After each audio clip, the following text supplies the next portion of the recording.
broken into a warehouse because she had laughed to scorn his attempt at reformation. He had tried to go straight, and she had made him go crooked. And then, when the job was done, with all the old cleverness, so that he left no trace of his identity, she had gone straight away to the police and put him away. But that was nothing. Women had done such things before, out of jealousy, in a fit of insane anger at some slight, real or fancied. But she had done it deliberately, wickedly, because she loved some man better than she loved him. He was cool now and seeing things very clearly, and quickened his walk until he was stepping out briskly and lightly, holding his head erect as he had in the days when he was a junior in a broker's office, and she had been a novel-reading miss of Balham. The rain streamed down his face. The cuffs of his thin jacket clung to his wrists. His trousers were soaked from thigh to ankle. He knew a little shop off the commercial road where they sold cheese and butter and wood. He had purchased for a penny a morsel of bread and cheese.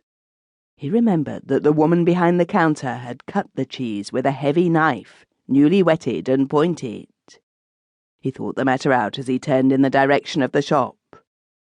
Such knives are usually kept in a drawer next to the till, with the bacon saw and the milk tester, and the little rubber stamp which is used for branding margarine in accordance with the law.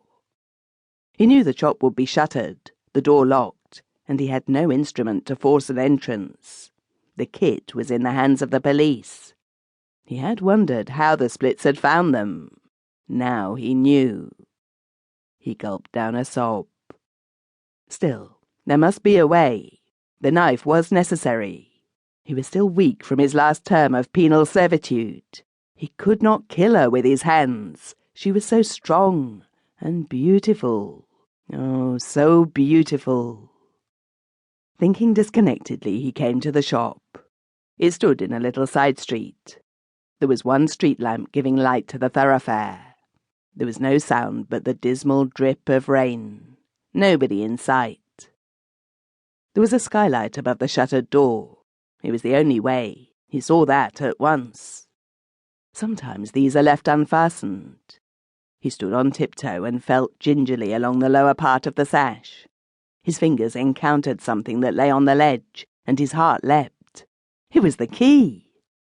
He had guessed this to be a lock-up shop. He knew enough of the casual character of these little shopkeepers not to be surprised at the ease with which an entry might be effected. He slipped the key into the lock, turned it and stepped in, closing the door behind him softly. The air of the shop was hot and stuffy, full of the pungent scent of foodstuffs, cheese and ham, and the resinous odour of firewood. He had matches in his pocket, but they were sodden and would not strike. He fumbled round the shelves and came upon a packet. He struck a light, guarding the flame with his hand. The shop had been swept and made tidy for the night. The weights were neatly arranged on either side of the scales. There was a piece of muslin laid over the butter on the slate slab. On the counter, conspicuously displayed, was a note. It contained instructions written in pencil, in a large uneducated hand, to Fred. He was to light the fire, put the kettle on, take in the milk, and serve Mrs. Smith. Fred was the boy, the early comer in the morning, for whom the key had been placed. It was remarkable that he settled all these particulars to his own satisfaction, as, lighting match after match, he sought the heavy knife with the sharp point and the newly whetted edge. He even felt a certain exultation in the ease with which he had gained admission to the shop, and had an insane desire to whistle and talk. He found the knife. It was under the counter with a greatly scarred cutting board and a steel.